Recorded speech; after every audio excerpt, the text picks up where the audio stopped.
बहू बनी मुसीबत। गांव माधोपुर में शशि बहन का परिवार रहता था। शशि का एक बेटा, बहू और बेटी थी। पति और बेटा किसान थे जो सुबह खेत में जाते और सारा दिन मेहनत के बाद शाम को घर लौटते। शीला भी घर में रहकर सिलाई का काम करती। शीला की बेटी भी बड़ी समझदार थी। वो घर के काम में माँ का हाथ बटाती। लेकिन बहू का हाल निराला था। वो काम कम और मिन-मेख ज्यादा निकालती, जिससे शशि और उसकी बेटी काफी परेशान रहते। एक दिन, माँ ये क्या है? ओहो, जितना बोलो लेकिन आप लोगों को तो कुछ समझ में ही नहीं आता। भाभी क्या हुआ?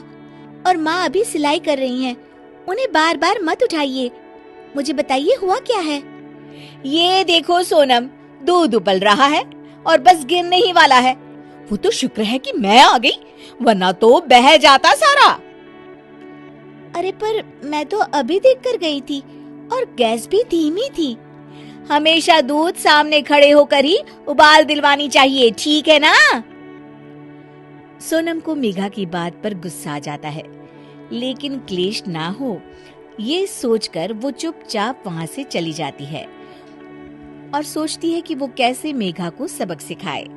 एक दिन मेघा ने कहा, सोनम, अरे ओ सोनम, कहाँ हो? ऐसा कैसे कर सकती हो तुम? क्या हुआ भाभी? जब देखो परेशान सी घूमती हो।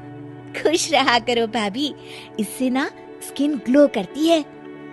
सोनम, फेस तो मेरा वैसे भी ग्लो करता है, देखो। और कितनी गुणी भी हूँ मैं। तुम्हें तो शादी करके दूसरे घर जाना है। देखो जरा, देखो अपने कमरे का हाल देखो, सारा संतरे का छिलका जमीन पर फैला है। अरे ससुराल में ऐसे ही रहोगी